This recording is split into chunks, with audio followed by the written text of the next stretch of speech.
Hey guys, it's Ted Bogert. Welcome back to the Ted Show. Happy Monday. It's another crazy manic Monday. We're kicking off Monday today with a musical guest.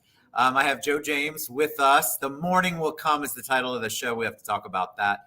And Joe is going to perform for us. Welcome, Joe. Happy Monday. How you doing? Hey, thank you for having me. I'm doing great. I need more coffee. I need an injection of coffee, of Me too, caffeine. my friend. Me too. It's one of those crazy Mondays, and I don't think there's enough caffeine on the planet. Your Yeah. setup looks good. I love how it looks in the background. I love it when guests come on and they look good. So, you know how this goes. We want to hear origin story. The audience loves to learn about you, maybe your journey. Were you always the type that sang in front of your family, or did you just develop this later on? So, kind of give us the 411 on your musical journey. Yeah, so no, I wasn't. It kind of took me a while to get there, but I grew up in a musical family. My dad's a musician, and a lot of our family members are musicians. So I remember him having, you know, people over the house to rehearse and going to rehearsal and concerts and stuff like that. So music has always been around. I started playing bass at the age of 8. My dad's a bass player. So Wow. yeah, 8 years old, started playing bass. And Did you then, like it? yeah, it was something that I wanted to do. It wasn't forced. It wasn't like a Jackson 5 thing, you know? um, but yeah, so he had a bunch of instruments and basses lying around, and so I that was the first one I gravitated towards because I wanted to be like my dad. So Of I course. Of so course. I grabbed the bass, and it was way too big for me, but I learned some stuff, and then I hopped on the drums because I just wanted to hit things really hard. So that was about 10 years old. I started playing drums, and then guitar was uh, my last instrument. At that time, I started playing guitar, and that was the one I really found my voice on, to where I can write songs on music, and I started singing along with the songs I was playing.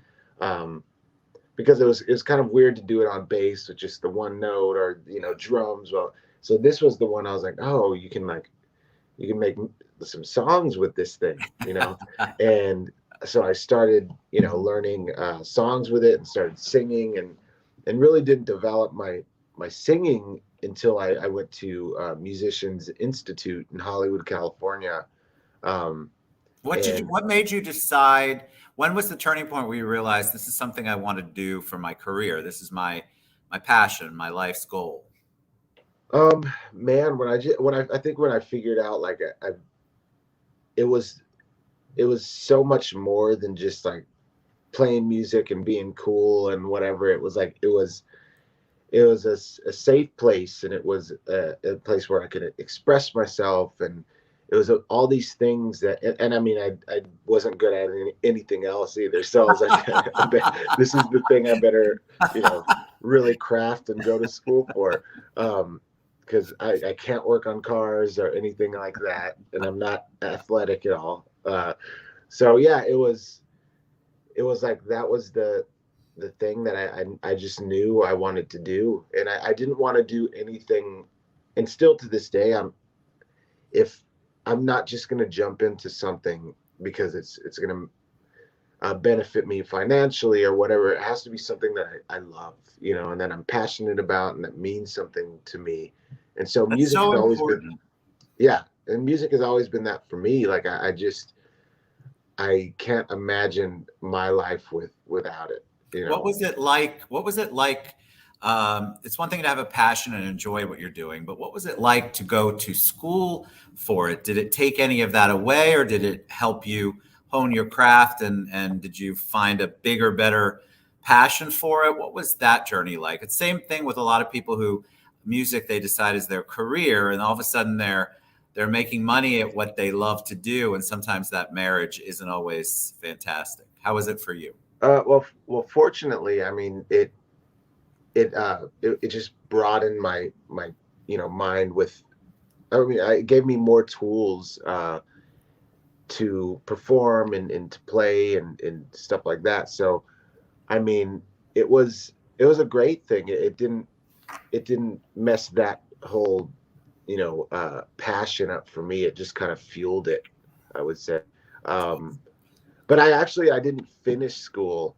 I went I went to MI and I went for a few years, and then I ended up just started working at like studios and being like a session musician, and like jumped right head first into it, which I guess is the thing. You know, they say that if you finish music school, you're probably just going to become a teacher. But if you don't finish it and you jump right into, you know, into playing, then you're going to have Well, I a imagine it's hard for a creative like you to, there's people who love to study and go to school, right. and then there are people who just want to get their hands dirty, understand, learn as they go, and they're so passionate about what they're doing, which it sounds like you, that you just want to get in it. You just want to start going. You want to get the hard knocks and figure Hmm. out what direction. And sometimes that's the best kind of schooling you can possibly get.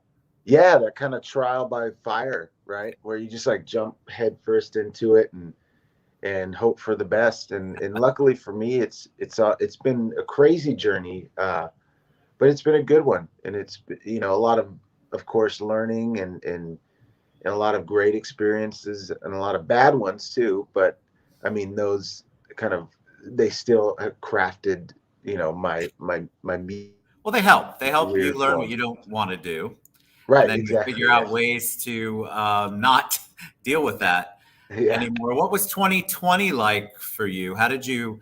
I ask all the creatives that come on the show. How did you pivot? How did you make 2020 the best that you could, given the fact that there were no more live performances, there nobody was getting together. You really had to shift the way that you got your music out to your fan base.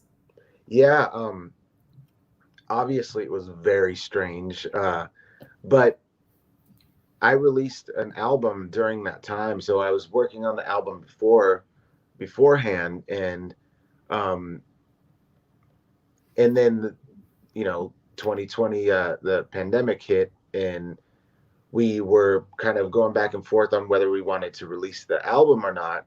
And fortunately, we did, and it was like the perfect message for what was going on in the world at that time. So um, we ended up releasing it, and so for about 3 months of that was just a lot of you know like post press, pre, pre and post press, and we were performing, doing a whole bunch of live streams and interviews for that. So like for 3 months of COVID, like we were just so busy with that, Yeah. you know, and so that helped us through that time. And then yeah, and then we just started doing a few live streams, and also I started co-writing with a lot of people. Oh, So talk about that because I was going to ask you about the collaborative part. I feel yeah. like the newer creatives are very much about the collaborative songwriting in specific, collaborative. What's that process like? Is it hard when you have an idea and you come in and you have to bounce ideas off other people, or is it actually helps with the creative juices? I think it helps, and you have to go into those open-minded, right? Like you have to know that someone's not going to particularly like what you like or what you think should go into this like chorus or whatever. And so you have to be open to be like, okay, maybe they're not going to like this part. We'll talk about something. We'll come together, on an agreement with something, and hopefully our two ideas merge together and make one amazing, badass idea, and then there it is. So you just got to go into it open. I think it for me, it helps. I think it fuels that, like to have someone to bounce stuff back and forth. And you have to be ready for someone to go, oh, well, let's try this thing. Or, I didn't really like that, but try this, and you Yes. have to be willing to try it instead of having this wall up like, well, that was my idea and you didn't like it and you think I suck. Oh, and that's not the case. So yeah, you just go into it open, and usually 9 times out of 10, like there's an amazing song that comes out of it. Isn't that great, though? I love the fact that creatives, I feel like prior to COVID, even though there was a lot of collaboration, one of the things I hear from almost every songwriter or performer is that they really embrace that collaborative spirit. Because honestly, you couldn't go anywhere. So to be able to do stuff via Zoom or however you did your collaboration, it really helped get people through that very lonely time Yeah. for a lot of people. We just had a shout out. Hi, Bangladesh is watching. So Oh, we've sweet. got them from all over the place. All right, tell us about your music before you perform. How would you describe the genre of music, and where do you get your ideas from on the songwriting? So I always just call it like I always call it heart and soul music. But if I had to slap a label on it, it pulls from a few different genres of like R&B, soul, and blues mostly. Um, but yeah, I would say those were the genres. But I always like to call it heart and soul music because it's coming from my heart and my soul, you know. But inspiration, I pull from so many things. I mean, I feel like for me the biggest thing is like is my relationship with God and my wife. That's the biggest thing. But I pull from everything, like a bunch of different encounters, or just driving down the road and nature, and the like that's inspiring, and that inspires me to start humming a tune. So there's so many different things, and there's not a specific. I would hate it, and it would feel like work if it was just like a specific way of writing a song. You don't want to And be pigeonholed. You don't want to. no You don't want to way. be boxed. You don't want to be boxed in. Your creativity has a much bigger lifespan if you don't box it in to one Yeah. particular genre. All right, so tell us, set us up for Streetlights. I'm going to take myself off. Tell them about the song and the inspiration, and then we're going to let you perform, my friend. Here we go. Awesome. So, Streetlights, I wrote obviously during the pandemic and the the craziness of everything. So, it's a story of the past year, and how dark it was in so many ways. But I know for me personally, like mentally, it kind of mentally affected me, and I know it did the same for a lot of people as well. So um, this song is just about going through these dark times and these storms, but also knowing there's a hope at the end of it, and there's a light at the end of it, which talks about the morning. Like the morning's going to come, like it's gonna be there, but you just have to make it through the night. I love it. And so for me, that's what this song's about, is like making it through, walking through this underneath those street lights and making it through the night, and just writing it out, pushing it through to the morning when the light comes, and which I felt like we were all doing, and a lot of us that battle with mental health kind of do that, and some of them Yes. feel like they can't make it through the night, which is not true. And it's you can make it, and you got to know that there's people out there that are battling with the same thing, and you're not alone in the situation, and you got to know it will get better. You just have to make it through that dark cloud and through that storm and through the night, because the morning will come. Fantastic. All right, Joe And so James. I'm gonna try my best to sing this song. Ted, you got me singing real early, so I'll We try my love best. live performances, so you're going to do amazing. All right, this is the new single, Streetlights.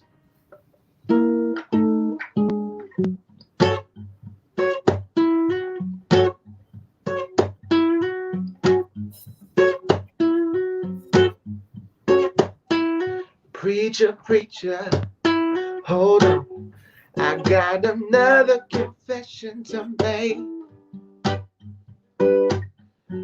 I've been waiting so long for a smile to cross my face,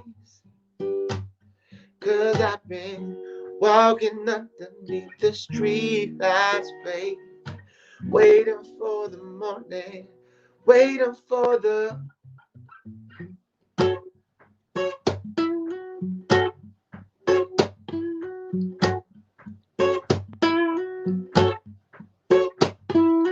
People, won't you be kind? We got another decision to make. And do we love like it's the last time? Or do we let our humanity fade? Yeah, yeah, yeah. Walking underneath the street lights, baby. Waiting for the morning. Waiting for the morning to come. Walking underneath the street lights, baby. Waiting for the morning. Waiting for the morning to come. Here comes the sun. Oh, here it comes. Here it comes.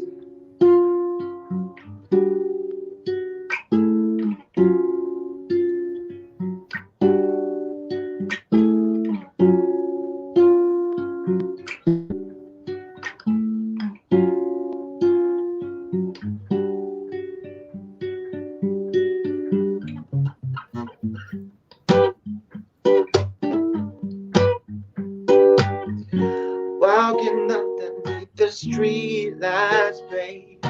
Waiting for the morning. Waiting for the morning to come. Walking underneath the street lights, baby. Waiting for the morning. Waiting for the morning to come. Walking underneath the street lights, baby. Waiting for the morning. Waiting for the morning to come. Walking underneath the street lights, baby. Waiting for the morning. Waiting for the morning to come. Yeah, yeah.